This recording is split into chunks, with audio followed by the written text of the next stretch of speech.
DJ Mike C on the track. Cause that be natural. Lady D. Ain't looking tacky. I keep my game tactful. Yo. Yeah, I'm so nappy. Cause that be natural. The infamous. Ain't looking tacky. Cause I keep my game tactful. I'm so pretty, I'm so fabu, I'm so napper, it's like it's a taboo. I'm so filthy, got the tattoo, fucking these bitches like I own ragu. On my business with my platoon, getting these minutes like I'm a typhoon. Y'all is cheering on that cartoon. Hey guys, and welcome back to Airfros And Babyhairs, and thanks for joining me for another chat session. Today we will be discussing a few topics, so go ahead and grab your snacks and your beverages of choice while we catch up on the latest. In the meantime, please go ahead and subscribe if you haven't done so. Hit the like button to help us grow, and be sure to leave your thoughts and opinions in the comment section so that we can keep the conversation going. Copyright disclaimer. Under Title 17 U.S.C. Section 107, allowance is made for fair use for purposes such as criticism, comment, news reporting, teaching, scholarship, and research. Fair use is permitted by copyright statute that might otherwise be infringing. Nonprofit, educational, or personal use tips the balance in favor of fair use. So, how is everyone doing? How is life treating you? Hopefully all is well. Love and light to you all. Me, I'm just trying to get back into the swing of things, trying to get organized as well as, find balance. But until then, we are pushing through and gonna fake it till we make it if we have to. Either way, don't stress about it, pray about it, and let the universe do its thing. Either way, let's get into some things. It's a lot going on, y'all, but y'all know how I do. I just have to, start from where I'm at and try to catch up. So I'm going to be doing a few chat sessions back to back so we can catch up on everything that has gone down. So bear with us, or bear with me as we catch up. So anyway, the first topic of discussion is Carlee Russell, Alabama woman who faked her own kidnapping, pleads guilty to charges and avoids jail time. And this is coming from CNN.com. And it says, Carlee Russell, the Alabama woman who admitted to faking her own kidnapping last year, apologized in court Thursday after pleading guilty to 2 misdemeanor charges of making a false police report. I made a grave mistake while trying to fight through various emotional issues and stress, Russell, 26, said inside a Bessemer courtroom during her sentencing. I am extremely remorseful for the panic, fear, and various range of negative emotions that were experienced across the nation, she said. I want to specifically acknowledge and take accountability for the pain and embarrassment that I inflicted upon my family, my church family, friends, neighbors, community, and all those who were directly involved in search efforts for me. She was sentenced to 1 year of supervised probation, 100 hours of community service, and $17,974.88 in restitution to the city of Hoover, Alabama. Russell acknowledged she is receiving mental health counseling and was told by the judge to continue the counseling as a condition of her probation. Russell captured the nation's attention when she mysteriously disappeared in July of 2023 after calling 911 to report a child walking along a highway. Officers arrived at the site and found her vehicle and personal items, but Russell was nowhere to be found. After a nearly 49-hour police search, Russell returned home and said she had been abducted, held hostage, and escaped her captors.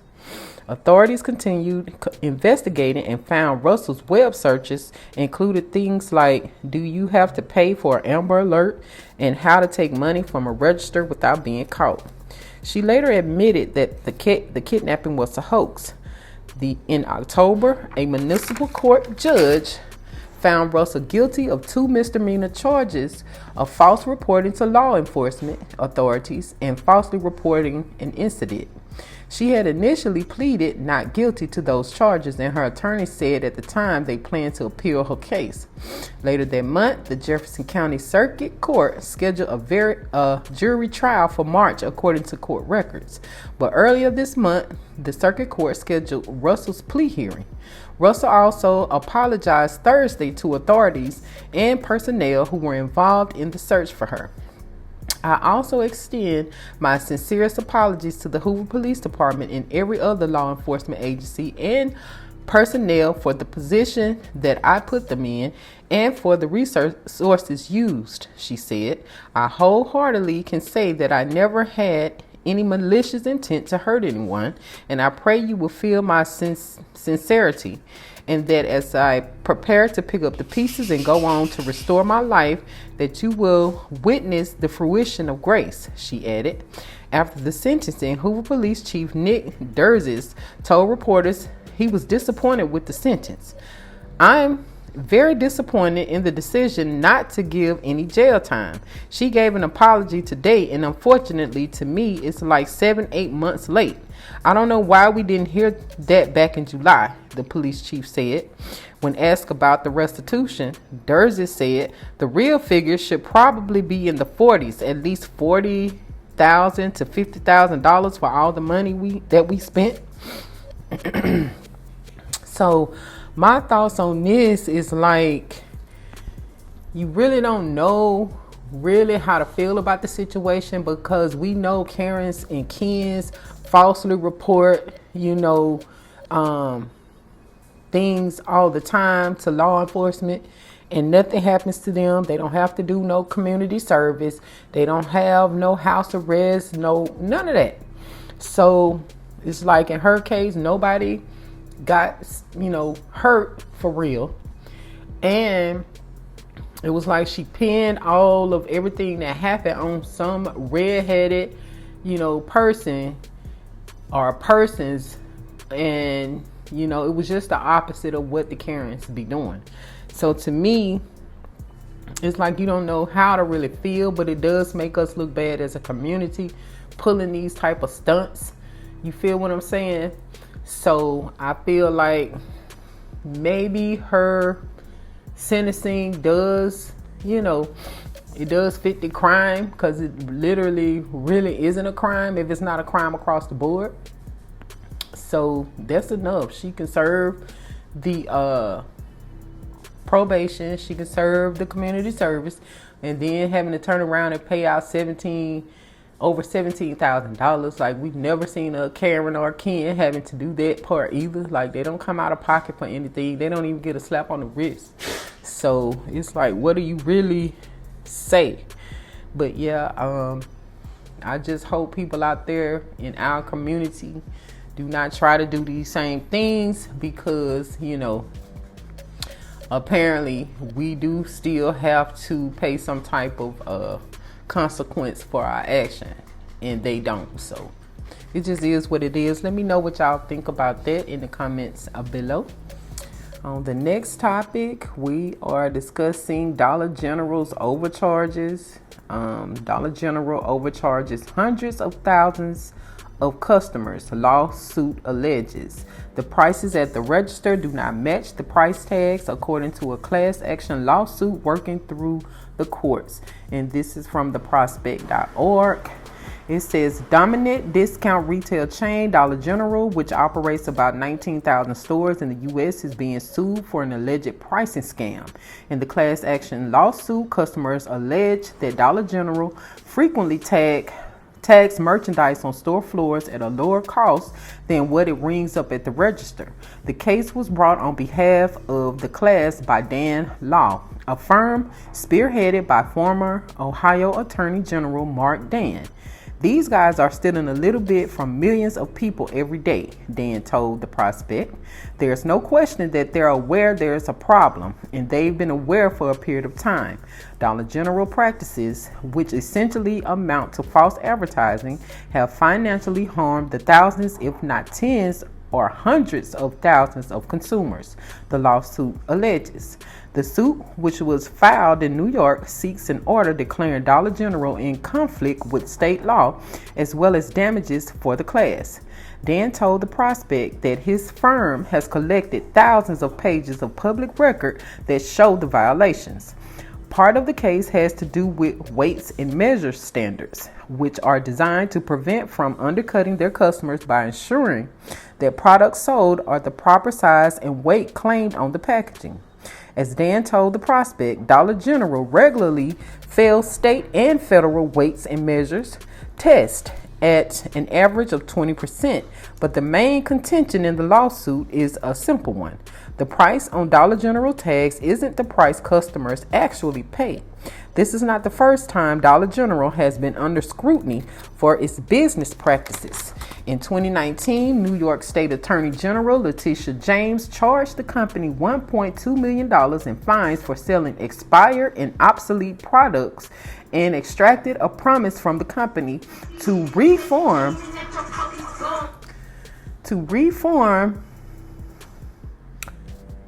its business practices. The fine were a result of a state investigation into the company wherein over a 3-year period, undercover state investigators routinely found that Dollar General sold expired products, including over-the-counter drugs, and violated New York's bottle deposit policy. The case by Dan is still in the discovery phase. Dan told the prospect that class certification is underway, often the biggest challenge for class action litigation. Unfavorable rulings at the Supreme Court now make it difficult for harmed consumers to band together to challenge a large corporation. However, backing the class action claims are multiple pending cases against Dollar General and other discount retailers for a myriad of allegedly improper business practices. For example, a Cleveland.com report reviewed county records and details how the chain has been failing inspections in Ohio. In one county, 14 stores were visited and all failed inspections. Inspectors at one store found price tags that were 2 years old, and stores were still failing inspections as late as January the 26th, the story explained. On rare occasions, when price discrepancies were found, an item was a few cents cheaper. Most of the time, however, items were anywhere from 5 cents to $1 more expensive, according to the inspection reports.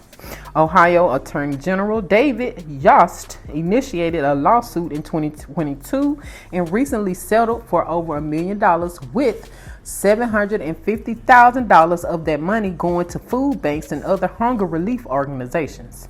Americans who rely heavily on discount chains such as Dollar General, Walmart, and Dollar Tree have a much tougher time dealing with junk fees and overcharges. In September 2023, Missouri Attorney General Andrew Bailey initiated a different lawsuit against Dollar General for pricing scams. As KOAM News reported, a joint investigation between the Attorney General's office and the Missouri Department of Agriculture Weights and Measures Division found that more than half of the inspected stores failed price accuracy checks, with discrepancies up to as much as $6.50 per item. Kennedy Smith, senior researcher for the Institute for Local Self-Reliance, noted to the prospect that Ohio's Attorney General found that pricing errors were consistently higher than the state's allowed margin of error, up to 88% at one store. This begs the question whether these scanning errors are actually accidental or if they are in fact intentional, particularly given that almost all of the scamming errors that have been caught are in the company's favor, not the consumer's favor, Smith told the prospect in an email. It strongly suggests that the company is prioritizing its own bottom lines over adhering to the law. Deceptive pricing also sometimes happen at the high end as well. Several DC restaurants were recently sued for adding 3.5% menu fees onto all checks. But the Americans who rely heavily on discount chains such as Dollar General, Walmart, and Dollar Tree have a much tougher time dealing with junk fees and overcharges. These discount retail chains are typically located in some of the nation's poorest neighborhoods, which are disproportionately majority minority. The dollar store invasion. A report from the Institute for Local Self-Reliance details how discount chains like Dollar General target rural Black and Latino communities, squeeze out local grocery competitors, and provide a cheaper, lower quality alternative.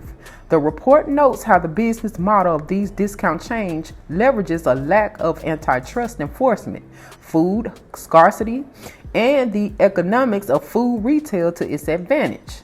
In cities, it is common to find dollar stores clustered by the dozen within certain neighborhoods, says the report, which includes an attached map of these store locations and the demographics surrounding them in 8 major cities. In rural towns, they typically locate near the only grocery store and often succeed in wiping it out. The results can increase food scarcity and inevitably make it harder for people of color to find fresh food. Ironically, Dollar General has recently rolled back self-checkout and increased employee headcount in stores due to what they claim is an increase in shoplifting, though whether that has actually occurred is questionable. Meanwhile, the theft that routinely happens at the register, according to the class action suit and numerous investigations, has gone relatively unpunished. Dollar General can take $1 from a customer unknowingly and not be prosecuted, and do it at such an immense scale that over their 19,000 stores, they may be doing it to the tune of $100 million a year. Dan said, "That's a crime wave, but the victims aren't people that are well represented in the justice system." Dollar General did not respond to a request for comment. The ILSR report notes how communities have started to revolt against these discount chains, realizing the devastation to a neighborhood that one of these stores moving in can do. ILSR notes how since 2019, at least 75 communities have blocked proposed dollar stores. It also calls for federal attention to this issue, such as an antitrust enforcement that has been lacking for years, and funding for more independent businesses. Regulatory agencies such as the Consumer Financial Protection Bureau and the Department of Justice seem curious about Dollar General and other discount store practices, but they have not yet made a major move. In the meantime, class action and state lawsuits will have to be the way forward for any possibility of holding these stores accountable for their alleged harms. So my response to that is, if you have to go to these dollar stores, which I do frequent all the time, make sure that you are checking your receipts to make sure that the prices that you see on the shelves or on the products are the same price that they are ringing up at these registers. And as an ex-merchandiser, I do know that sometimes they do not change out products. They do not change out tags, they do not rotate products, and they do not get rid of expired things. And this happens at a lot of stores, period.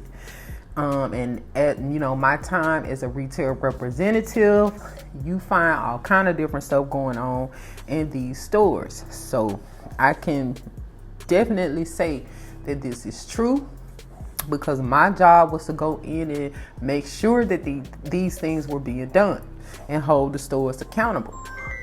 So like I said, make sure that the numbers match. Make sure that you're not being scammed, whether it's a penny, 5 pennies, $1, and up to $6.50 for certain items. Like sometimes we run in these stores and we just pay for our stuff and go on about our business. We want it to be a quick and easy process, a quick and easy transactions. We're worried, stressed out with our families and churn and all this and that. So we don't really pay those things attention. So because of that, that's why they're able to continuously get away with these different things. But make sure that you are checking your receipts. And also, I do want to say, like in the area that we used to live in, I believe it's very, very true that they do tend to put these stores in areas where there are no grocery stores. And once again, it's forcing people to eat like boxed food, canned food, because they don't have access to grocery stores unless you have to travel to a whole different city or town. You know what I'm saying? So I do believe that strategy, that they're in the business of making people rely on that low quality of food. You know, they would call this low vibrational food, low vibrational plates. You being forced to feed your family. So they do pick and choose what neighborhoods that they want to place these particular stores in, because you can go to the upper echelon neighborhoods and you don't even see, you know, those type of stores. You get what I'm saying? And the uppity neighborhoods do have grocery stores that offer fresh foods, farmers markets, like even where we live now, like where the mansions are in this particular town. You know, they have access to grocery stores and farmers markets and all of that. You don't see a Dollar General, dollar store in sight in that entire community. So it is some truth to what they are saying. But yeah, guys, let me know what y'all think in the comment section below. And it's funny how they always do, you know, the people of color. Like, they're always putting like Black communities and Latino communities in the same boat. Have y'all ever wondered why they do that as well? So yeah, think about that. So yeah, guys, let me know what y'all think. Moving on to the next topic, and I wanted to cover this because I don't get a chance to sit down and watch all of the interviews, but I do want to know what's going on some of these other platforms. So this one is the wildest moments of Shannon Sharpe's podcast, Club Shay Shay, and this comes from hotnewhiphop.com. It says the podcast has become even more popular following some bombshells in 2024. Club Shay Shay has been ongoing for some time. However, it's recently been receiving renewed attention thanks to Cat Williams' appearance at the top of the year. The famous podcast, led by Shannon Sharpe, has had a host of popular names on it. As a result, there's been quite a few shocking reveals. While Cat Williams' revelations have netted Sharpe some serious cash, Monique and Snoop Dogg are some of the most recent names to go viral for their appearance on the show. There are several other people with equally significant moments. Perhaps the most viral moment from the entire Club Shay Shay guest list came from Cat Williams. While Cat expressed his feelings toward fellow comedian Faizon, Sharpe attempted to come to his defense. Cue in the now iconic response from Williams. Almost immediately, you having an unnatural allegiance to losers spread life wildfire, becoming a huge meme. When Usher set for the conversation with Shannon on Club Shay Shay, he revealed a litany of shocking missed opportunities in his career. He confessed that he, Jay-Z, Pharrell Williams, and Diddy were slated to form a group, but it never came through. Usher said he regretted the missed chance, admitting it was a project he wished had come to fruition. As if that wasn't enough, Usher also disclosed that he had an opportunity to star in Dreamgirls. He claimed that David Geffen had approached him for a role. Moreover, he was also propositioned by Eddie Murphy and Brandy. However, the plan still fell through, leaving us wondering what could have been. In a heartfelt interview with Shannon on Club Shay Shay, Terry Crews shared insights into his humble beginnings, reflecting on his early struggles. Crews revealed that when he did Friday After Next with Cat Williams in 1999, he was mopping floors, while Williams was homeless and living in a trailer. He received $4,000 as his payment for starring in it. However, he disclosed that he received $0 for his role in Training Day. This was ultimately the biggest shock of the entire interview. Crews doesn't seem to mind as much these days, as he believes it was all a stepping stone to greatness. Nonetheless, $0 for an Oscar-winning movie seems quite bizarre. The Club Shay Shay interview with comedian actress Monique was filled with a barrage of bombshells. For the entirety of the 2-hour and 55-minute interview, she went into detail with big names in and out of Hollywood whom she butted heads with, and even those she simply did not admire. One of those was Tiffany Haddish. She spoke about her ongoing conflicts with Haddish, who dissed Monique's husband. In a GQ magazine interview in 2018, she had some of the choicest words for Haddish, saying, "Tiffany, if you had a husband like mine, you may not have 2 DUIs. If you had a husband like mine, you may not be caught up in what looks like you could have been grooming a child." Monique then continued to shock Club Shay Shay's audience when she called out Tyler Perry. She alleged that the media mogul spread damaging rumors that got her blackballed in the film industry years ago. Monique has famously been at loggerheads with Perry and Oprah Winfrey for over a decade now. She went as far as claiming to have evidence of Tyler Perry admitting to it in a voice recording she reportedly showed to Shannon off camera. Needless to say, Monique's time on Club Shay Shay went viral immediately. The January 3rd interview of Cat Williams on Club Shay Shay has now amassed over 60 million views. During his interview with Shannon Sharpe, Cat Williams called out several personalities in the acting and comedy industry. He attacked Cedric the Entertainer for allegedly stealing his joke. Williams claimed that Cedric had praised the joke backstage, but then incorporated it into his own routine during the Kings of Comedy tour. He took jabs at Steve Harvey for allegedly appropriating his story of experiencing homelessness. Furthermore, he famously tagged Kevin Hart as an industry plant. Cat Williams then moved on to shocking allegations against prominent figures in the entertainment industry. He revealed that Harvey Weinstein, the disgraced film producer, once made an offer to perform oral sex on him in front of his agency representatives, although he declined the proposition. Williams also claims that Chris Tucker has ties to Jeffrey Epstein, a convicted SEX offender, dubbing him Epstein Island Chris Tucker. To round up, Williams brought up a familiar topic. He accused Ludacris of joining the Illuminati to secure his lucrative deal for the Fast and the Furious movie franchise. These bombshell accusations demonstrated Williams' willingness to expose alleged misconduct and corruption within the entertainment world, leaving no one untouched by his claims. So wow. Now, to me, the most shocking of them all was Terry Crews not getting a dime for Training Day. In fact, I don't even remember seeing him in Training Day. But anyway, what are y'all thoughts on all of this, y'all?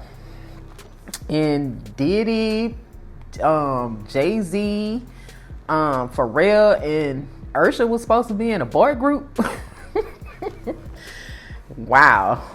But anyway, let me know y'all thoughts. I'm lost for words on that one.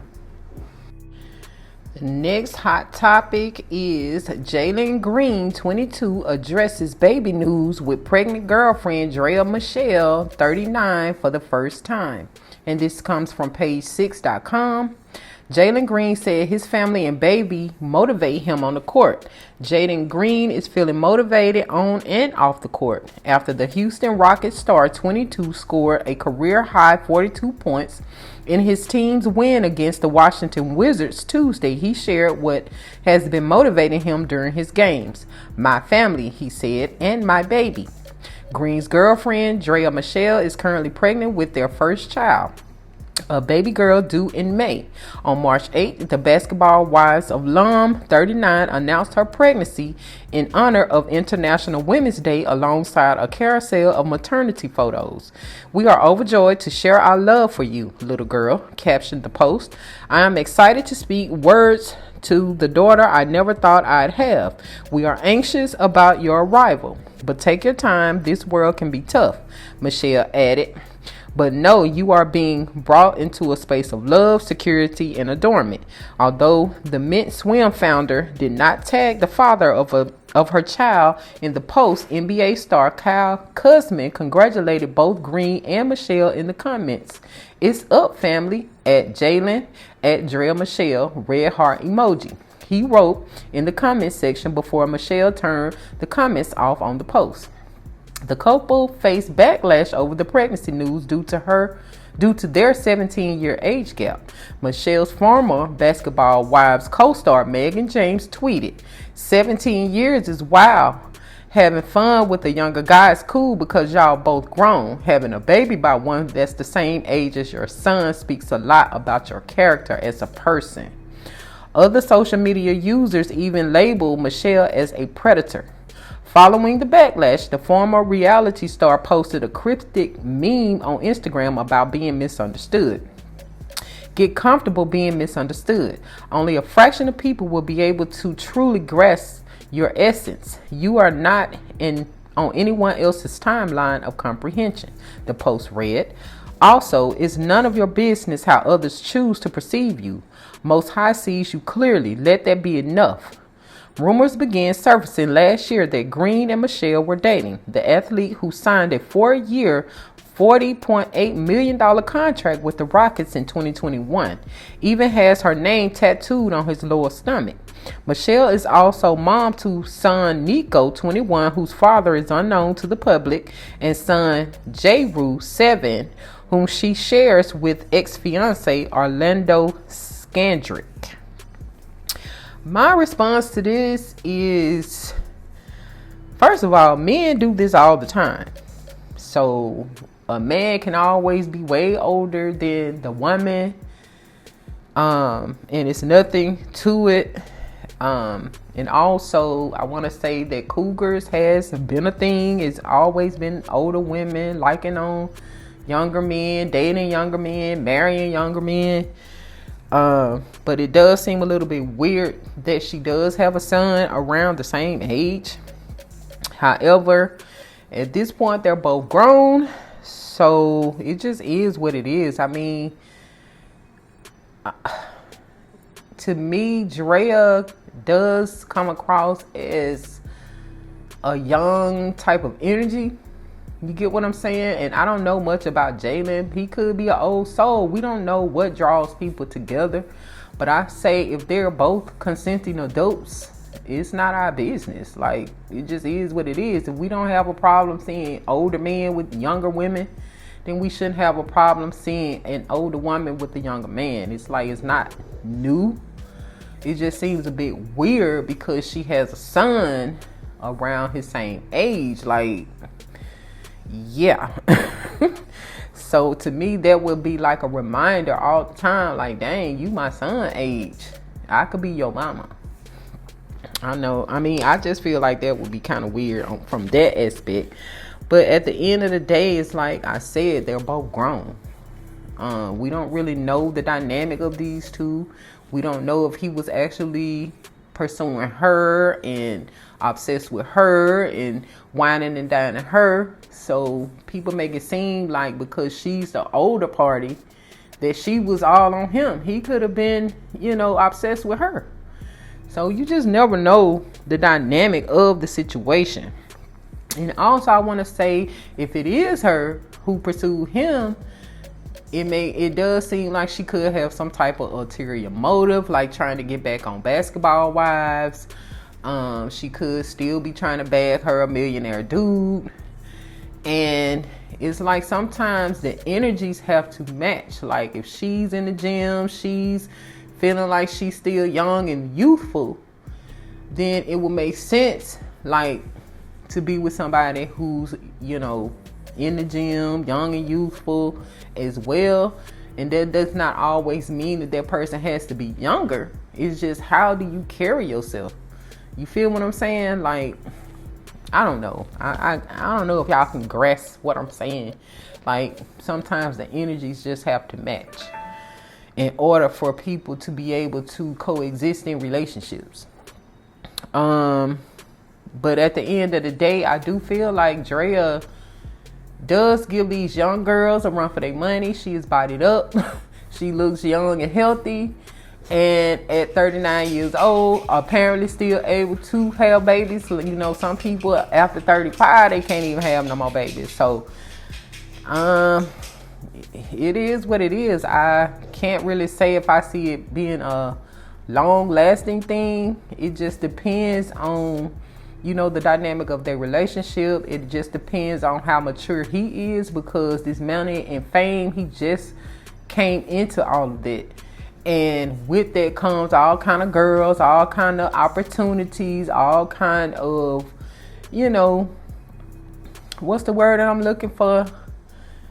It's like temptation. So we don't know if that's going to last. We don't know.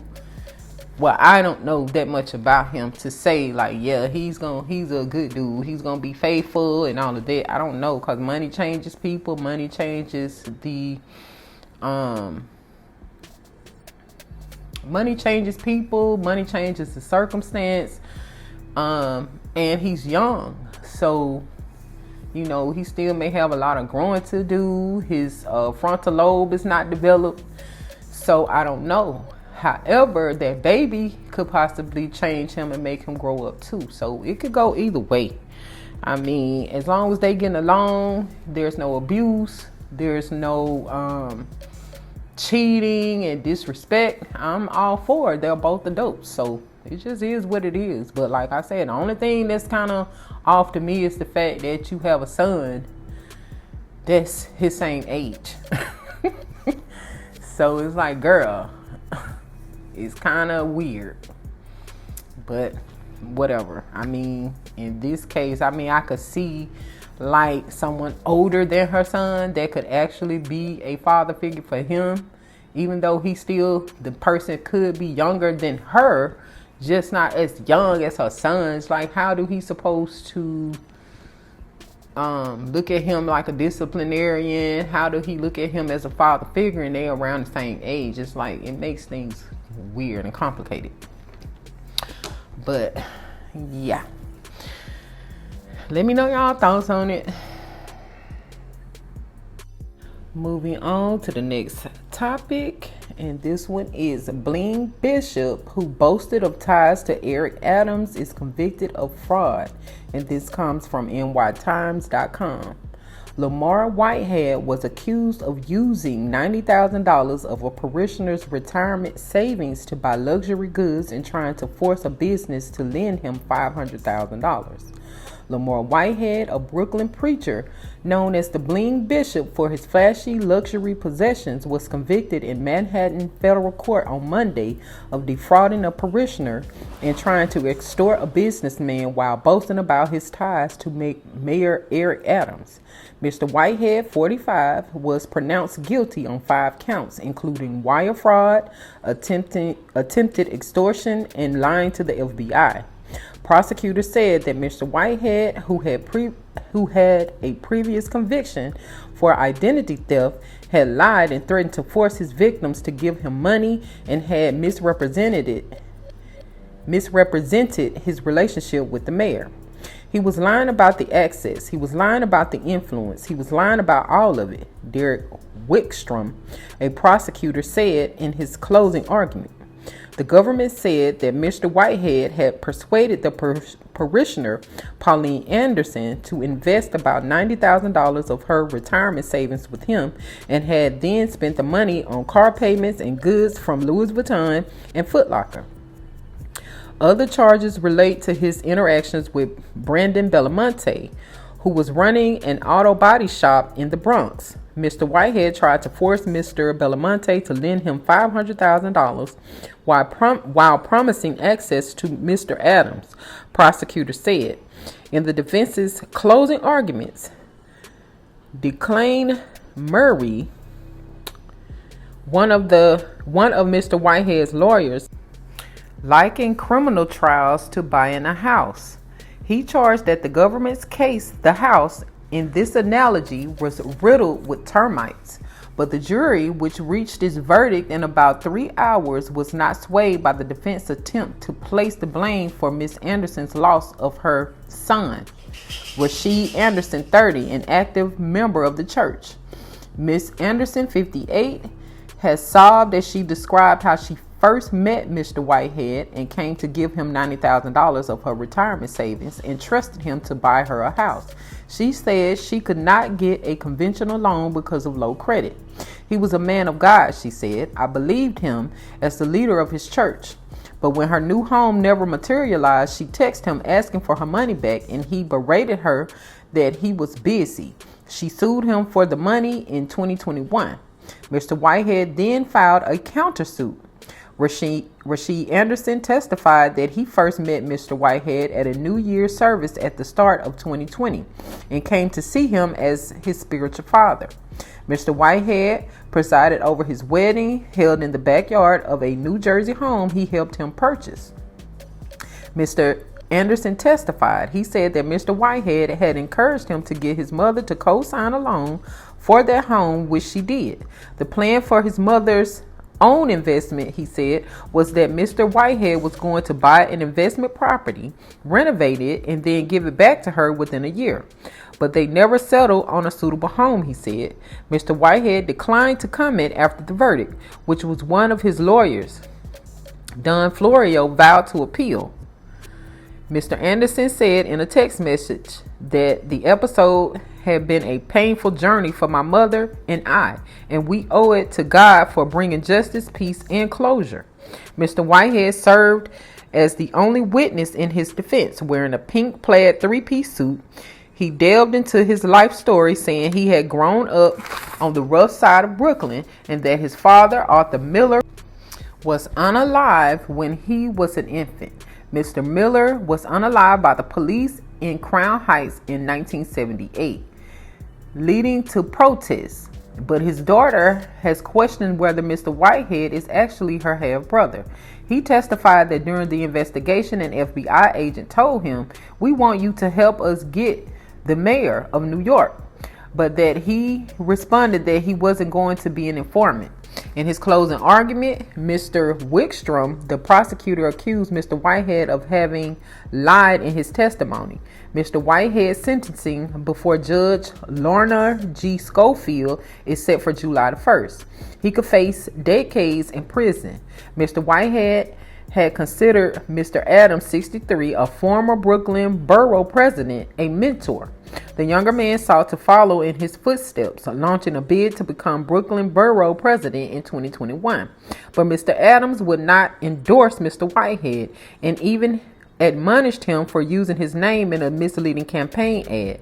According to text messages prosecutors showed during the trial, Mr. Murray shot back that Mr. Whitehead had only said that he could get a meeting with Mr. Adams faster than most people, and that statement, he contended, was true. But prosecutors also showed messages from Mr. Whitehead to Mr. Adams in early 2022 that went unanswered. That was an eventful year for Mr. Whitehead.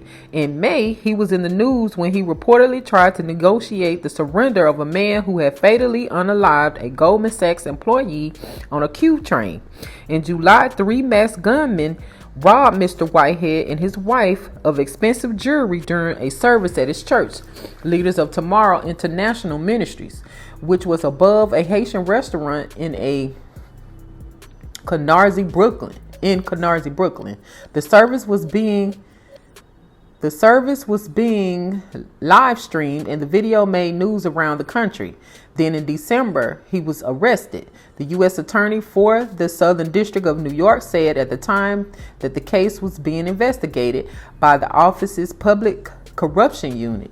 A superseding indictment in 2023 added a charge stemming from a $250,000 loan that Mr. Whitehead took out for his business, Anointing Management Services, LLC. Prosecutors said he had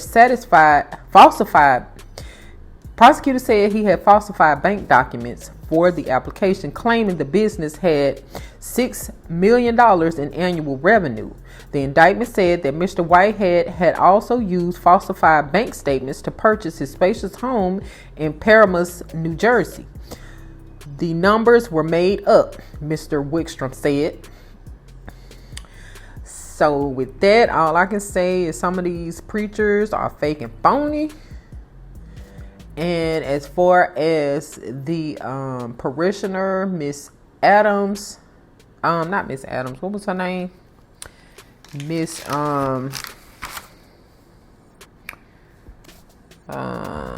what was the lady name? Miss Anderson. I think she should have did her research. Now I could understand that her willingness to give him the money, being that he did just get her son a house. Remember, he said that Bishop Whitehead actually married him and his wife in the backyard of a house he helped him purchase. So with that confidence, I think that's why she was so eager to go ahead and give him the money, because he had just did something for her son. Now, I don't know why when he got the elder lady's money, then he wanted to be fraudulent. I don't understand why he did that, but I feel like she should have gone by his background. Like, although he got your son one, maybe he didn't want to go down that route with your son, like trying to scam and scheme on him, but because you were older and he probably felt like you were more vulnerable and probably wasn't going to retaliate, and he could keep, giving you any type of excuse, he thought he could probably get away with it. But I think at some point, especially when it starts to be an ongoing thing where it's just excuse after excuse, you gotta take into consideration that these people do have a criminal past. At some point, they might get back into their old ways. You know what I'm saying? Like, I do believe in rehabilitation. I do believe in the fact that people can change, but I also believe that some people can revert back, especially if it's not in their nature to do right. They just putting up a front.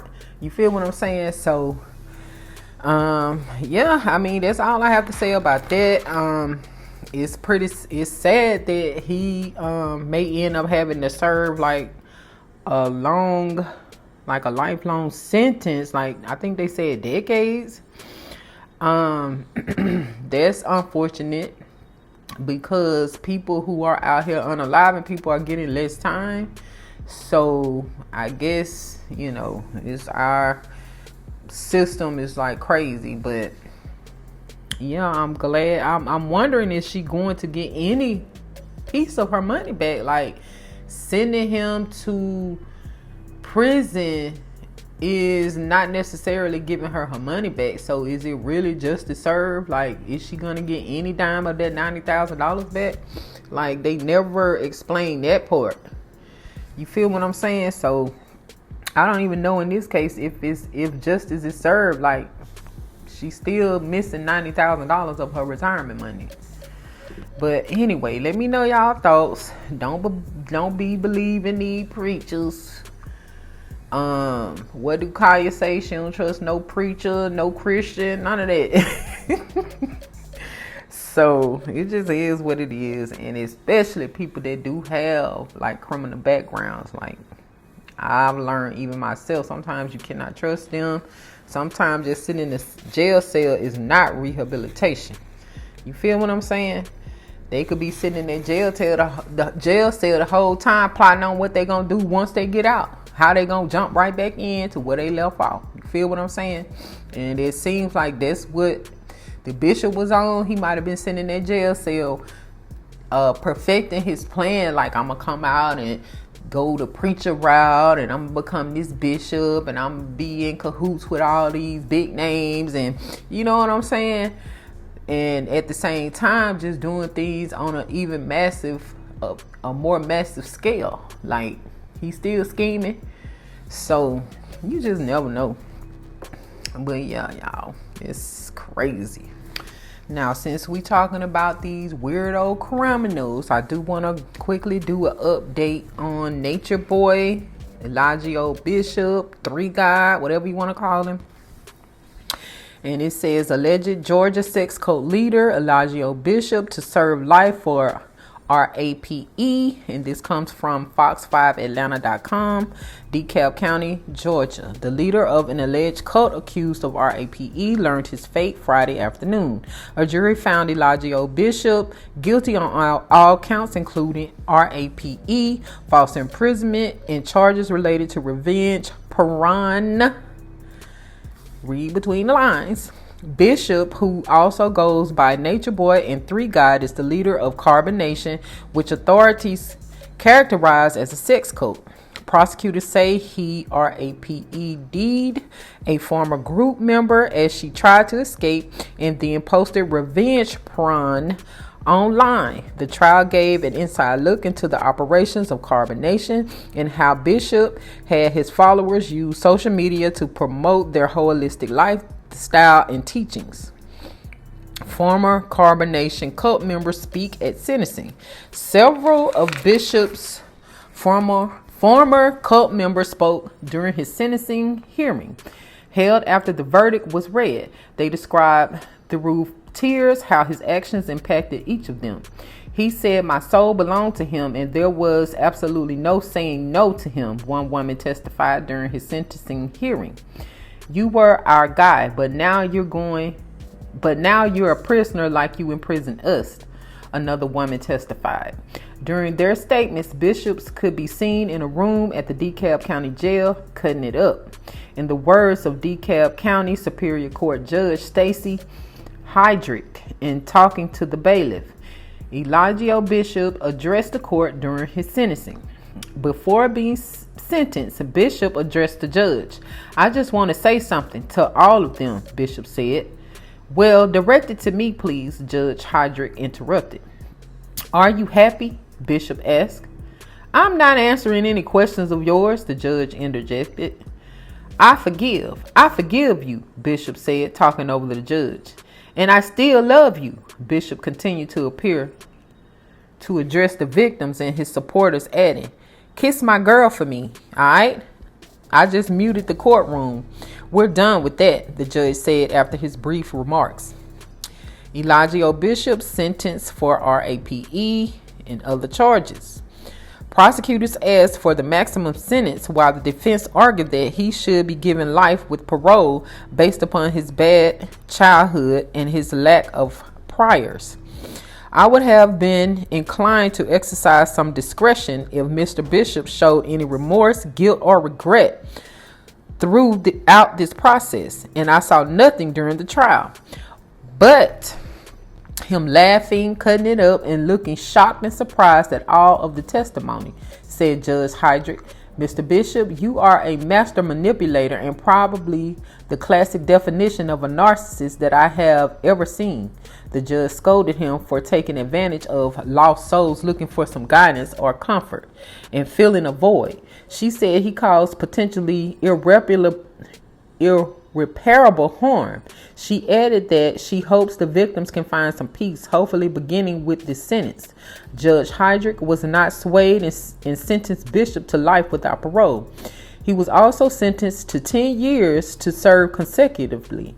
The sentences for revenge porn will be served concurrently. In addition, Judge Heydrich ordered that he could not have any contact with the victims, either direct or indirect, which also includes posting anything to the internet. She also told Bishop he could not profit from his crimes by way of a book deal or other means. The defense has 30 days to file a motion for a new trial in the case. Next is Carbon Nation supporters react to verdict sentencing of Elijah Bishop. Many of his supporters were not in the courtroom for the verdict but took issue with the judge's words. They called the case one-sided. "This is a setup," said Kaylee Buckner. "These women are scornful. They are spiteful because they couldn't have Mr. Bishop to themselves." Bishop's supporters say he will appeal the conviction. Only one witness for the defense spoke during the hearing on Friday due to their being barred from the courtroom for further inappropriate things said on the stand or outbursts caused by them while sitting in the gallery. And then Carbon Nation leader accused of abuse, revenge porn.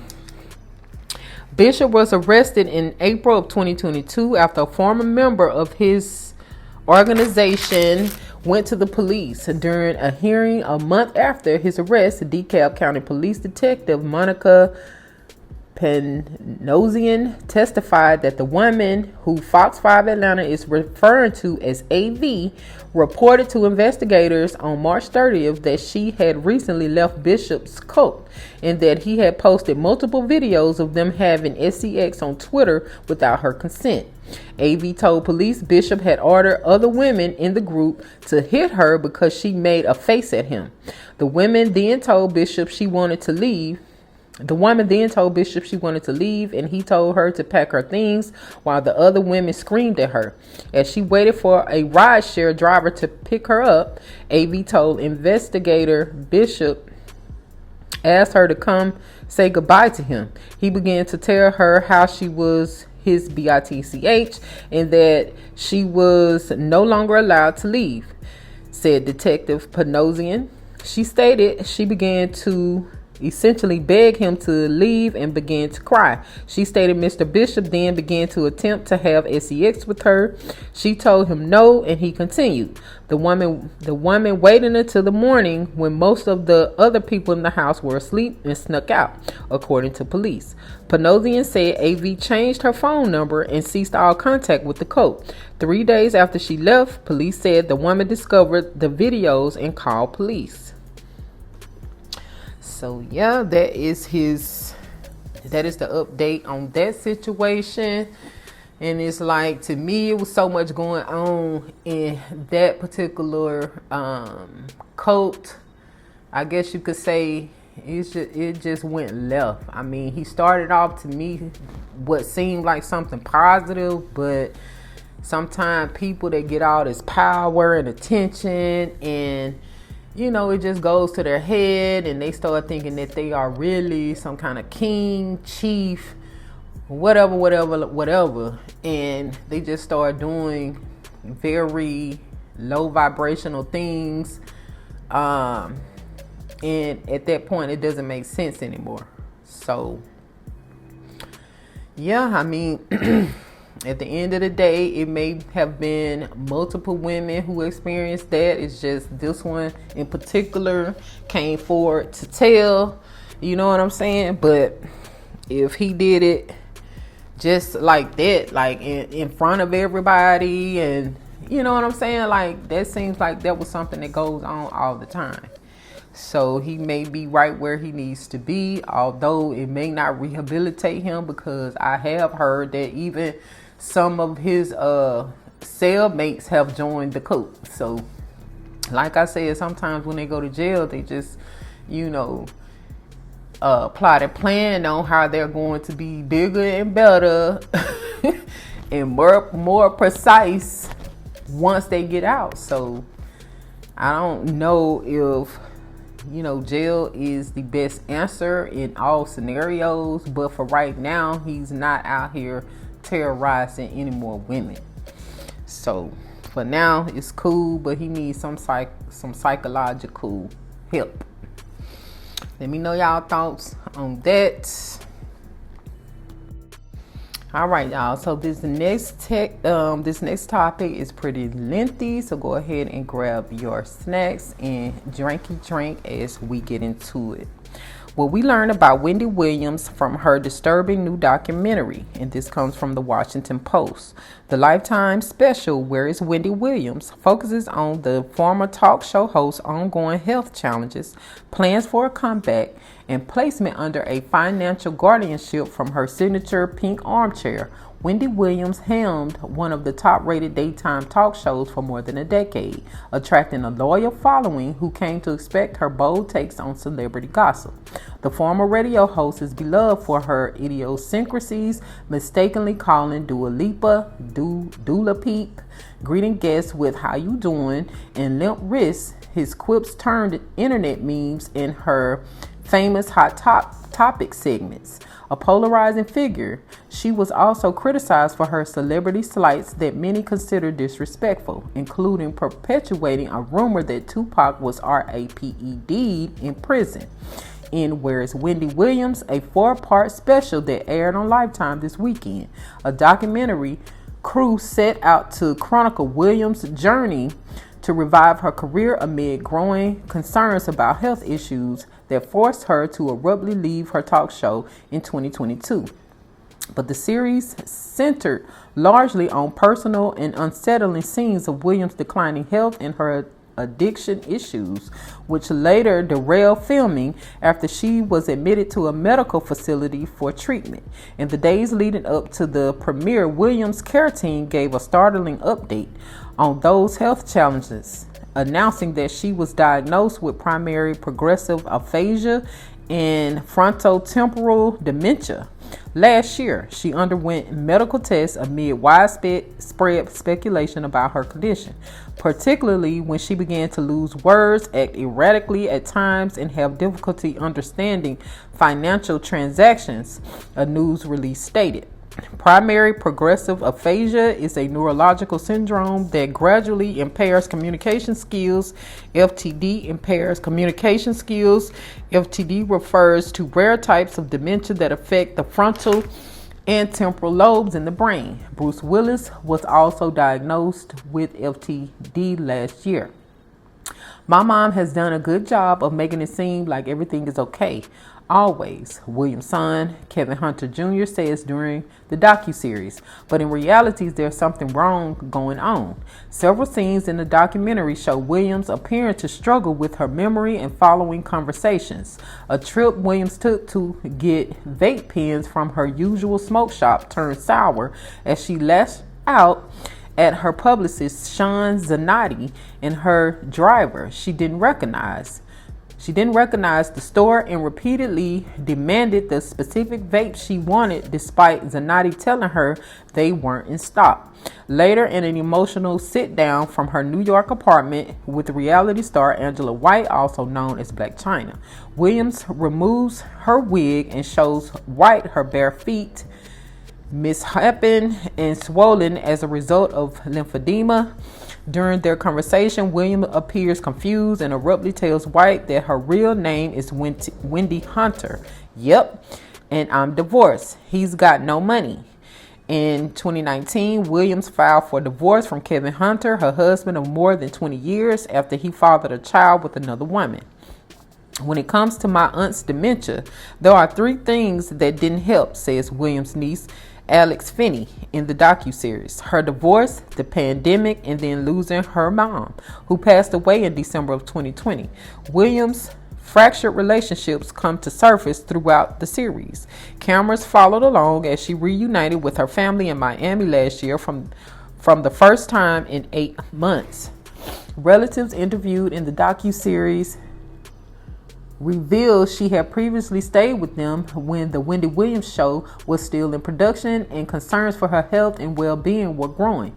Williams was doing better when she was with her family in Florida, Hunter Jr. said, adding that he kept her away from alcohol and helped her gain 20 to 30 pounds. But he and other family members claimed that her talk show producers began pressuring Williams to return to New York and resume filming. They saw that she was down here for too long and that our priority wasn't just to dust her up and put her back on stage. Williams' nephew, Travis Finney said, it was to actually focus on long-term recovery. She went back to New York after the court intervened, Alex Finney added. The family pushed back on accusations against them that contributed the court-ordered financial guardianship. William was placed under in June 2022 after Wells Fargo argued a petition that she was a victim of undue influence and financial exploitation. The bank questioned Williams' son about spending $100,000 from his mother's account. Travis said even though Williams had previously approved spending similar amounts on her son's birthday party, Uber Eats orders, and rent, Hunter Jr. said he spent his mother's money only with her consent. Sabrina Morrissey, who says she's the temporary guardian of WWH. Likely Williams filed a sealed lawsuit in New York Supreme Court on Thursday against Lifetime parent company A&E Television Networks and Entertainment, One Reality Productions to temporarily stop the documentary release. However, a judge decided Friday that the special couldn't be barred from airing as it would violate company's freedom of speech. We are grateful the court acted quickly, Rachel Strom, an attorney for the entertainment company, said in a statement. Viewers can watch the documentary for themselves and form their own opinions about the show and hear about Wendy Williams' recent struggles in her own words. Morrissey's attorneys didn't respond to a request for comment, and the rest of the case contents are still sealed pending a Tuesday court hearing. Amid the health, family, and guardianship issues documented in this show, William appears eager to be in front of the camera and around people for her career comeback, doing photo shoots and planning her podcast with her manager, Will Selby and Zanotti. But their working relationship often clashes during filming. Zanotti flew Williams to Los Angeles without alerting Selby or her guardian. While out west, Williams prepared to meet with NBC about a new show and took photos with fans by her Hollywood Walk of Fame star. "I'm sure it'll happen," she tells a fan who inquires about her return to television. Producers for Where's Wendy Williams said NBC declined to comment about the meeting and no offer for the show ever materialized. Throughout the special, members of Williams' team and family are often at odds about her well-being and express conflicting views about which pursuits are in her best interest. She always talks about how she wants to work, Hunter Jr. said, "but I feel as though she's worked enough. She has people around her who are yes people and allowing this to continue." William gets defensive when questioned about her alcohol consumption as her inner circle tries to deter her drinking. Meanwhile, her publicist Zanotti doesn't think it's a problem. "I've never witnessed her being drunk in my life," Zanotti says when a crew member asks her about Williams' drinking. "She knows her limits. She knows when to stop." In August 2022, Williams made headlines after paparazzi claimed she was passed out beside a glass of champagne in a Louis Vuitton store. In New York, the incident arrived a month after the court-ordered guardianship took her away from family in Florida, her nephew Travis said. "It's very clear she has a problem with alcohol, and according to her doctors," Hunter Jr. said, "Williams' dementia is alcohol-induced." Zanotti also dismissed concerns about Williams' cognitive state. "Sometimes she may forget a word or something along those lines," Zanotti said, before saying that she has never spoken to Williams' medical team. "But I feel that she is okay, and from the time I started working with her until now, she's much better. She's bouncing back." In another scene later that day, Zanotti asked if Williams want to attend the Oscars. Williams replied, "Whose Oscars?" Williams' family appears wary and distrusting of Zanotti, who said she was first hired to help with crisis and PR management after the Wells Fargo petition. After meeting Zanotti at Williams' apartment, Alex Finney abruptly walks out and confronts the film crew about the publicist's presence. "This is my aunt and I don't need her in the room," Finney said. "I don't even know who she is." Later, Finney questions Williams about how much Zanotti is paid. "The Aunt Wendy that I know that has instilled in me how to navigate this crazy business that we're in, this isn't it," said Finney, who is a reporter for a local news station in Miami. "Listen to the people in your life that are not taking a dime, that are not profiting." Williams claimed she had billions of dollars in her Wells Fargo account that was stolen by a financial guardian who is not named in the documentary. Producers say Williams has provided no evidence of the guardian or the bank stealing or mismanaging money from her account. Court-appointed guardians or conservators have come under scrutiny in recent years after a 2021 documentary examining Britney Spears' conservatorship raised questions about the ethics and origins of the arrangement. For 13 years, Spears' father Jamie was the conservator of both her estate and her person, which allowed control over her daily activities, social life, and medical care. Following months of widespread criticism and fan outcry, the star's conservatorship was terminated in November of 2021.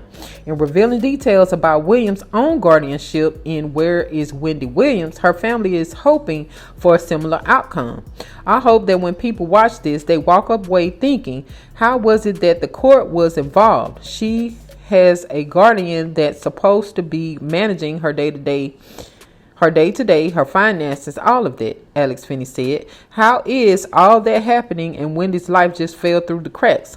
Following her trips to Los Angeles and Miami, Williams' health spiraled as the cameras kept rolling. Producers arrived to her apartment for a scheduled interview where Williams was slumped on the couch and appeared intoxicated, her eye makeup smudged and words slurred. After she's asked about her time in Miami with her son, Williams begins crying before Selby steps in to shut down the filming. In what becomes the former host's last appearance on camera for the documentary. This is the third time for sure that we've come to do the interview and she can't do it. A producer tells Selby. In the following days, Selby provides updates on Williams' health. He said he coordinated with the guardian to admit her into a medical facility. Her family was not aware of the location. The news of her additional health issues has raised questions about the ethics of publicizing Williams, who is listed an executive producer for the documentary, in a vulnerable state. Longtime viewers of Williams' talk show were especially concerned by footage of the former host without a wig after years of wearing hairpieces in public due to her thinning hair. I don't think a lucid Wendy would want people to see her this way, former CNN host Don Lemon posted on X, formerly Twitter. She would take her wig off at my house but not allow us to take pics. Others have argued that producing the documentary was fair, seeing how she's acknowledged denying privacy to her hot topic subjects over the years. During Williams' 6-month treatment, producers kept in contact with her family and team. They say she appeared healthier, happier, and sober. I feel like she's in a space now where she is dropping the work and understanding what's more important to her, Selby said, and that's her family. Many of her relatives were unified in their view that this time feels different.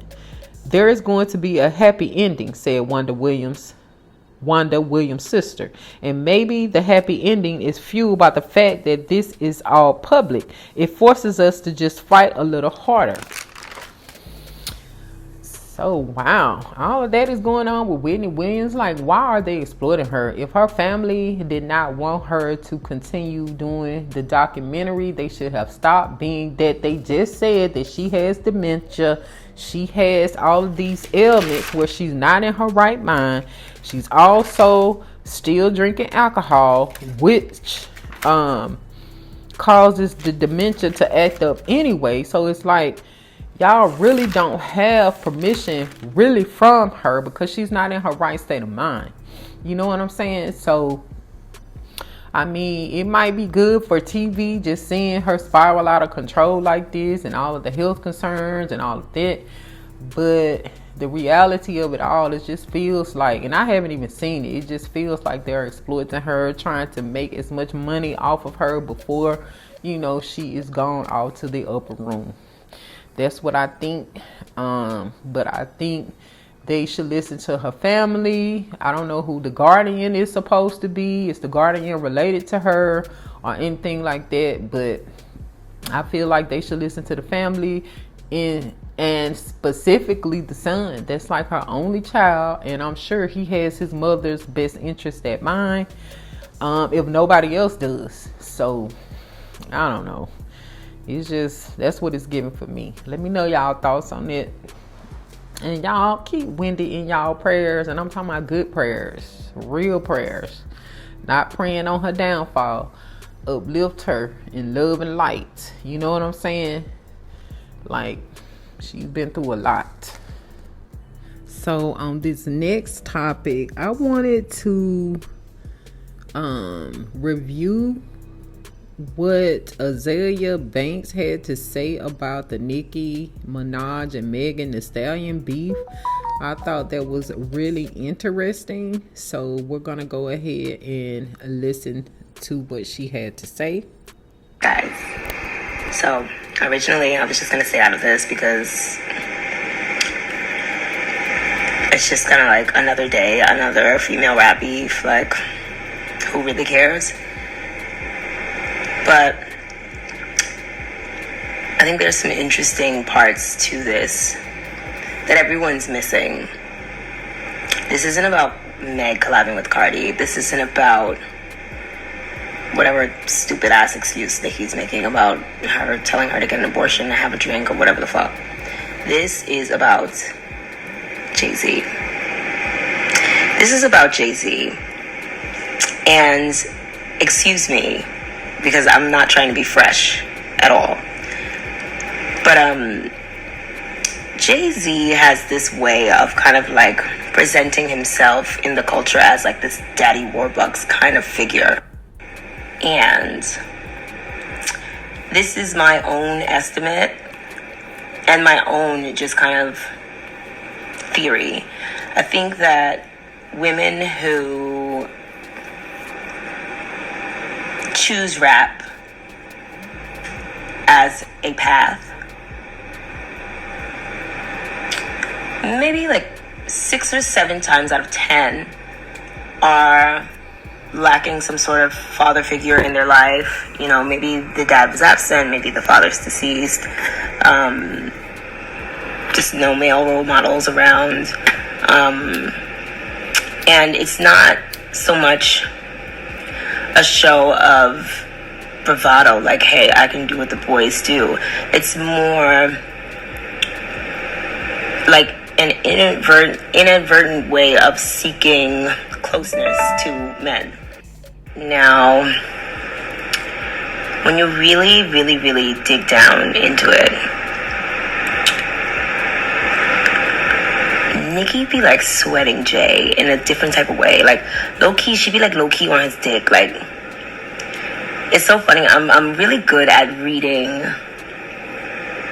body language and stuff like that. I could see in the Feeling Myself video, like, Beyonce's kind of just like laughing at her, like, huh, bitch, yeah. Like, you wish. And when they did the performance together, Beyonce's like, no, I'm gonna wear pink, you wear black. She's like, oh, Nika. It's funny. It's funny. Like, Beyonce's just sunning her, like, like, little bitch. You know, Jay-Z has kind of positioned himself in this way where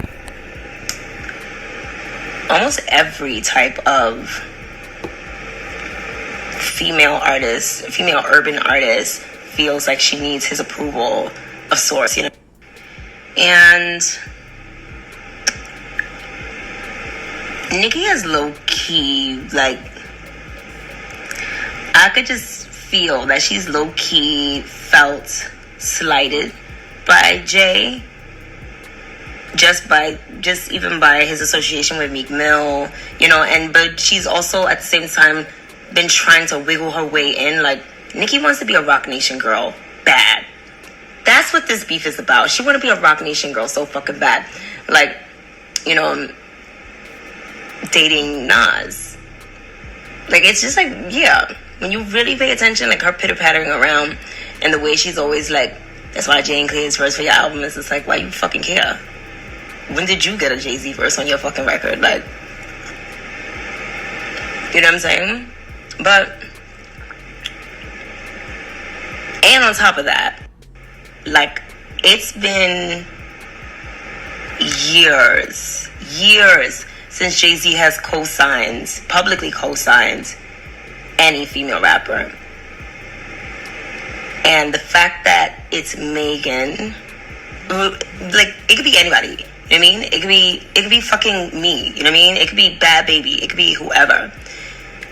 The fact that some girl that is not Nicki got Jay-Z's public cosign, some female rapper that's not Nicki got Jay-Z's public cosign,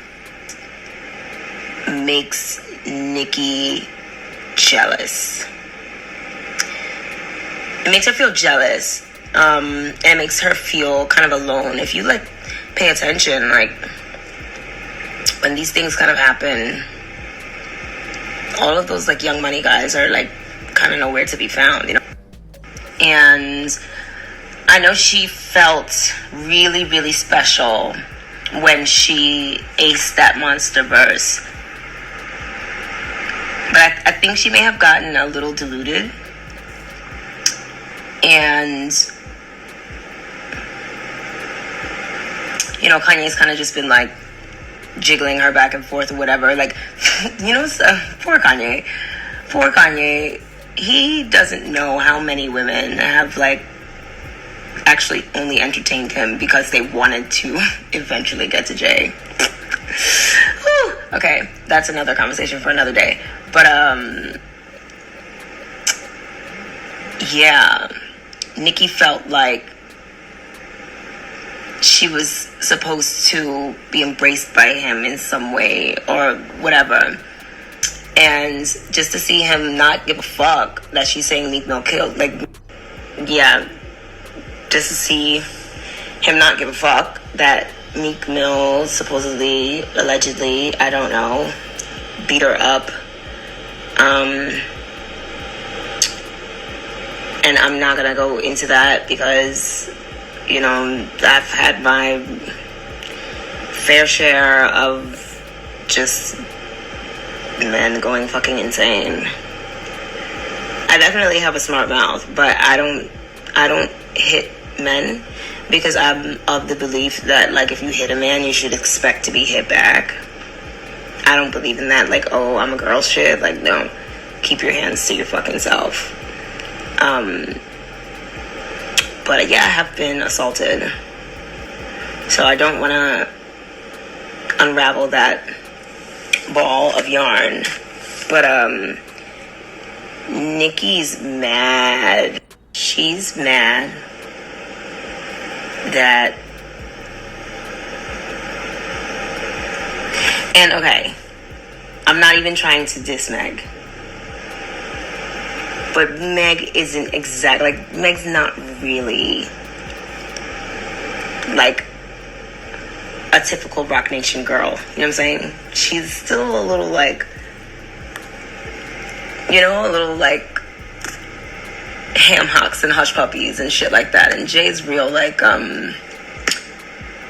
he's real like ultra glow, fucking ethnic rhino, you know what I'm saying? Like French femininity, kind of whatever, like very New York, so to speak.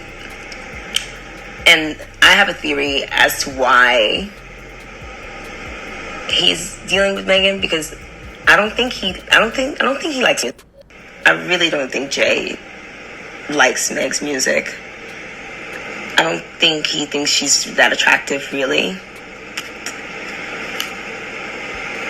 But I think that Jay is eyeing, he's eyeing something with sports in Texas. He is. So he's got like Texas Sweetheart, you know, and then he's gonna have like fucking Meg and the Hotties. She's gonna be like the fucking like cheerleader for the fucking football league or whatever the fuck he's plotting. Like, because, I mean, let's be realistic. Like, just like be realistic. She's got some cool songs. In fact, I liked her sound a lot more when she was with 1501. I think that they had the sauce for her. I don't think Jay really knows what to do. And it's kind of becoming really obvious that he doesn't know what to do. Because, I mean, we're not stupid. Like, where did this witness come from all of a fucking sudden? You know, like, people have been talking about this for like 3 years, then all of a sudden there's just like this random witness. Like, okay, so, you know, we get the Rihanna stimulus package here with Meg Thee Stallion, except Meg doesn't know how to shut up, you know, and stop fucking talking about it and like just do it. I really do think that Meg is gonna be like a shit stain on Jay-Z's career. Like, I really do think that. And I say that with all due respect. But Nicki is just mad that because she wants to be a fucking Rock Nation girl, you know? Like, there's no Wayne around. There's no. Yeah, she feels really vulnerable, and she is vulnerable, because she's valuable, and she's kind of just been like left in the wild, and all of these white music execs are staging, they're just like they're just fucking eating her piece of the pie. And I've said that time and time again, like, bitch, stop fucking arguing with these girls, because it's not about these girls. It's about the white men behind them that want to eat your food. Like, it's not about Doja, it's not about Cardi, it's about Lucas Scotswald and fucking Craig Kalman. Those are the two niggas that you need to be fucking, like, worried about, you know what I'm saying? But, yeah, she wants the protection of a rock nation. She wants the organization. And the prestige, and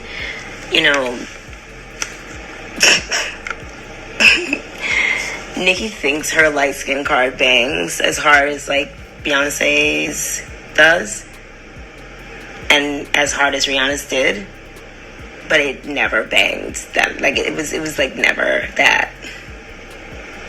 It was never that. And I think that even girls like Doja's really pretty, you know what I'm saying? And she's like actually light skin, like her light skin card like hits. And Cardi's Latina, like her light skin card just kind of hits by default. And for some time Nicki was like feeling her little light skinnedness, but she got reminded very quickly. So yeah, just this kind of like false sense of superiority that she awarded herself on the back of just lobbing all sorts of anti-black shit at Lil' Kim, despite never ever being a better rapper than Lil' Kim. Like, I'm sorry, hip-hop, you guys are fucking out of your minds. You're out of your minds. Nicki is not the queen of rap. No. She, like, y'all better listen to that 9 record. Y'all better listen to that fucking 9 record. Nicki could never. She could never be that hard. She could never be that, like Lil' Kim just, like, Lil' Kim is the best. I think Lil' Kim is the best rapper of all time. I think she's better than Jay-Z. Yes. Because Lil' Kim has style. She has, she has theater. She has just personality. She has performance. She has everything. Also, don't get me wrong, I love a lot of Jay-Z's music, but Lil' Kim is just a better artist than he is. And she's a better product than he is. She's a better, just the way she shapes her vowels and just her use of air and everything, like, here's the theater kid in me, like, I'm paying attention to shit like that. Jay-Z, he doesn't have as much color as she does. He doesn't have as much variety as she does. Lil' Kim is the GOAT. It's not Jay-Z. It's Lil' Kim. But yeah, Nicki's mad. And her shit is unorganized, and she just doesn't know what to do. And yeah, it's pretty clear that Nicki's fucked up. Like, she's like fucked up financially,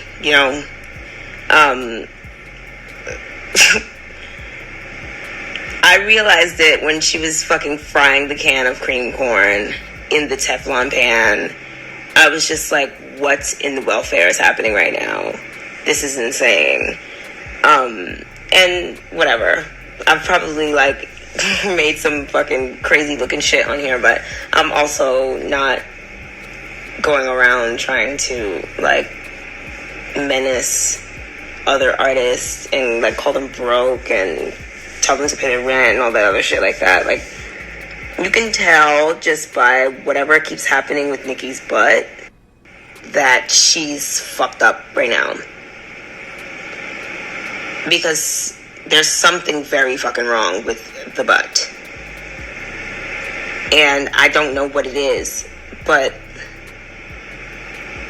I do know that surgery to get that shit out of there is a pretty penny. It's not like, you know, a boob reduction or like switching out for a new pair of bags. It's not like a rhinoplasty. No, I know that procedure, especially like, just considering like,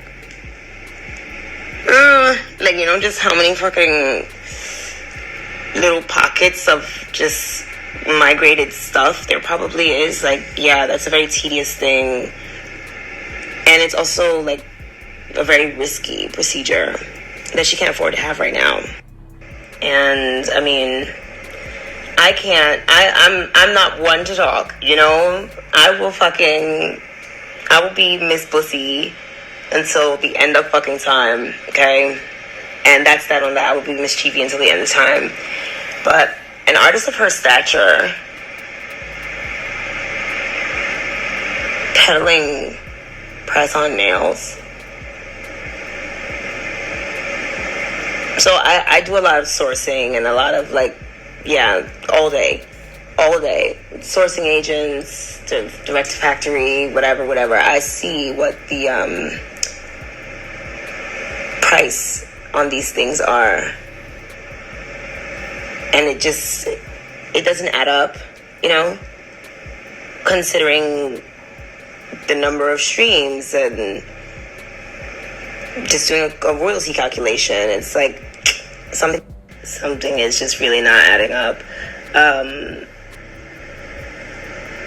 I don't believe the lie that she's not doing videos because she wants everyone to focus on the music. If you wanted us to focus on the music, you would not be like beefing with Meg Thee Stallion.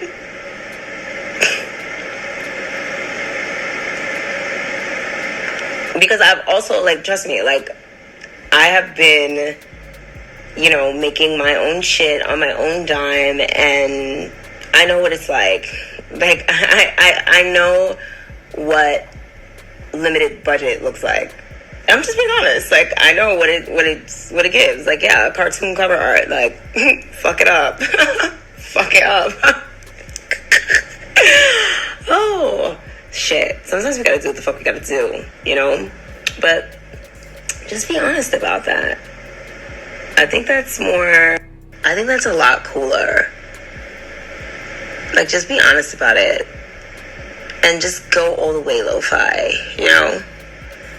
Because I definitely noticed it wasn't until your album drops that somebody put some money up for a stylist for you to rent clothes from brands that really don't want you in their shit. Oh, I hate that she does that. I hate that she fucking does that. Damn it. But again, it's like, okay, so even though if Kanye did do the Barbie Yeezy, it would have been the biggest selling Yeezy ever, and he probably would have got a seat on the board at Adidas. She just has this like stankness about her. That's just like, yeah, it's like hot sauce and spit, kind of earring backs, kind of just like, I always think about that fucking photo with the cheese on the back of the fucking teeth, you know. It gives like AIM toothpaste, like cinnamon toothpaste, like just like stinky, like a little smelly. Yeah. I mean, even like choosing the sky as it just smells like the hood. You know, it just smells like the fucking hood. Like, it just smells like blackjack roach spray and fucking like Dipsy noodles and shit. And just to round this out, yes, saying anything about Megan's mother it's not even that it's too far, it's just disgusting. And what say you about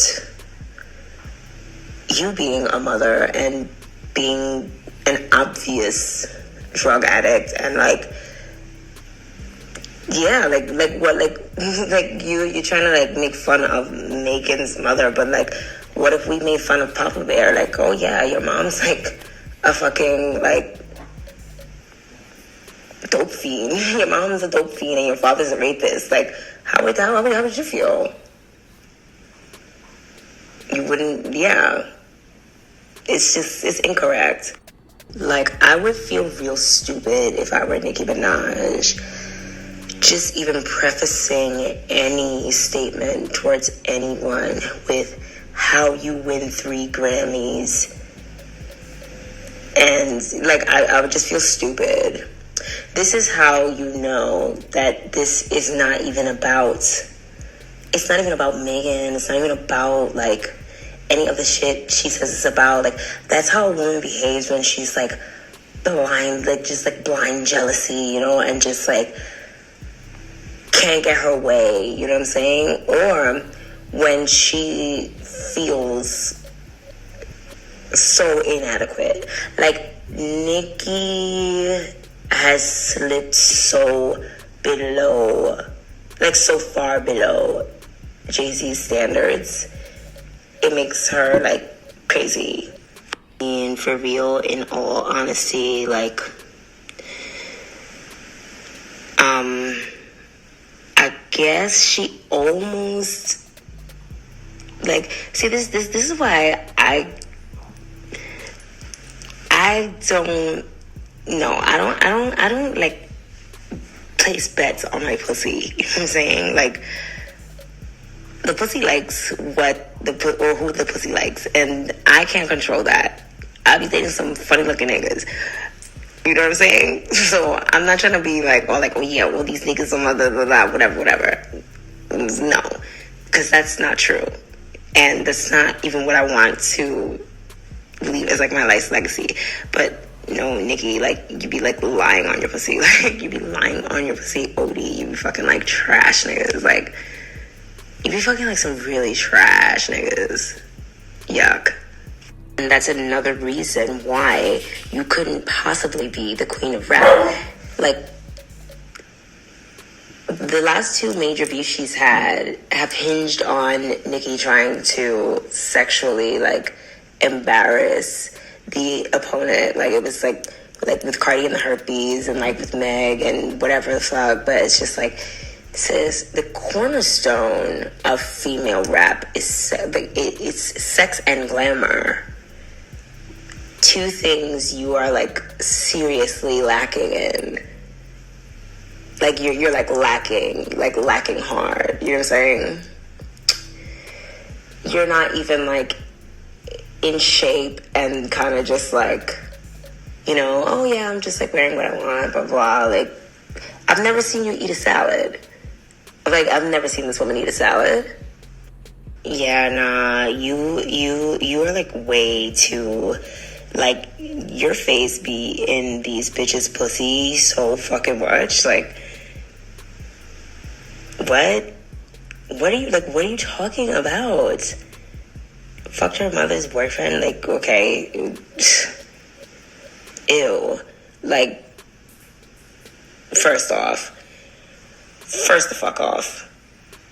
I couldn't even say something like that out of my mouth. You know what I'm saying? I couldn't say that. Whether it's true or not, I could not say that. That's just an L for the person saying that. That's crazy. Because, I mean, from what it looks like you fucked your brother, or your brother was fucking on you or something. Because I swear that rush to defend your brother and all that money you put up, that was panic. you were panicking. You were panicking and scared that some sort of family secret was going to get out. 110,000 million trillion %. You were panicking about a family secret getting out. Like, why is there just so much to do with children and sex and like just children and like criminal shit around you? Like, sis, you better chill before they like hit you with a fucking RICO. Like, you be sending these kids out here to like harass other celebrities and like steal clothes and do all kind of shit like that. Like, you're weird. You're really fucking weird. You're a weird ass bitch. And just to be completely fucking transparent, like, she keeps talking about the SWAT, the this, the that, you know, just the way she's acting, like, it's just like, something happens, like, something happened, I feel like the kid got taken away, and, like, maybe her mother has custody of the kid, or something like that. Yeah, like the mom had to take the kid, because they probably, like, ran up in there and found some shit, saw some shit, or even just the way you be acting, sis, like, you better be careful on that fucking tour, because honestly, sis, if I was you, I would just cancel the tour, because you're not in any condition to like be in other countries. You know that there are countries where that shit is mad illegal. And if you get searched, like, sis, for real, there's no way in hell. I wouldn't even suggest that you try and cold turkey yourself. You can tell she's on it so bad that she can't miss a day. Like, she cannot miss a day, or she's gonna fucking she's gonna go into like full seizure. You know what I'm saying? And I mean, like, yeah, I also wouldn't be like trying to like menace a Rock Nation artist while I'm about to go on a Live Nation tour. That just isn't. I also wouldn't be like talking shit about like Desiree Perez. Ooh, you better watch that landmine there, sis. 'Cause yeah, you are just like a house of cards waiting to collapse. Nah, sis might be really about to step into some fucked up kind of just torture. Just like some fucked up like torturous fucking like withdrawal where she's like fucking like grabbing like, you know, like trying to like hold on to her soul for fucking dear life. Like, look how stacked those states are. And it's like she's hopping borders like almost every other day. And yeah, you gotta go through TSA every fucking other day, and you're gonna get searched because all of this behavior that you have right now, all the shit you're doing, like, you're gonna get thoroughly searched. If anyone on your fucking crew is found with anything, y'all are getting locked up. So there's like this fucking conundrum, like, yo, this shit, that's so scary. It's so scary. This is like the point in time where like stan culture gets real fucking like scary and toxic. I'm really happy that I have real people as fans, because I know that if I were exhibiting any kind of behavior like that, one of the fucking cunts would be like at my fucking front door. You know what I'm saying? Like, if y'all had to fucking put. Wow, y'all. I didn't know that her response was going to be that long. I think it's some truth to what Azalea is saying, as far as a few things, and she's shedding light on a few things. But I think although they think Azalea Banks is crazy, she be spitting facts. Because some of those traits in Nicki I've noticed years ago, And some of those things that she's been doing, I've noticed years ago. You know, no shade, no hate to her rapping skills, rapping abilities, none of that. It's just her character is a bit flawed and questionable.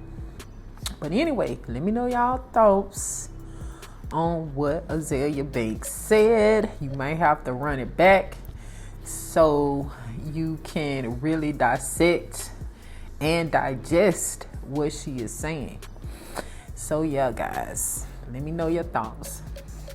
All right, y'all, I think we're going to end right there. Make sure that y'all leave your comments, your feedback, any suggestions or anything like that in the comment section below so we can keep the conversation going. I do want to say I'm going to continue on with the topics that I do have listed to discuss on the next podcast until I get them all covered. So I'll be doing another podcast right after this one. But yeah, in the meantime, just to let y'all know, this will be the end of this particular chat session. I hope that you've been enriched, inspired, informed, and or entertained. Be sure to check us out on our other platforms. They are listed on our channel description. Make sure to click the notifications bell to be notified of our future chat sessions. Thanks again for your time and support. I look forward to the next one. Peace and love. And as always, be blissful. DJ Mike C on the track. Cause that be natural. Lady D. Ain't looking tacky. I keep my game tactful. Yo, Yeah, I'm so nappy. Cause that be the natural. infamous. Ain't looking tacky. Cause I keep my game tactful. I'm so pretty, I'm so fabu, I'm so natural, it's like it's a taboo. I'm so filthy, got the tattoo, cooking these bitches like I own ragu. On my business with my platoon, getting these minutes like I'm a typhoon. Y'all is children on that cartoon, and I'm still on top of these buffoons. I'm so nappy, I'm so nappy. All these dudes that wanna get at me, I'm so cultured and I'm happy. Jealous switches wanna combat me, cause I'm comfortable in my skin. End of the day, you lose, I win. I'm so profitable in my ends, don't care if I make or lose a few friends, and I look like $1 trillion. Lady D won a lotto, cause in the Lord I trust, and beauty is the motto. Naturally thick in the butt, I'm Billy Blanks on the Tabo.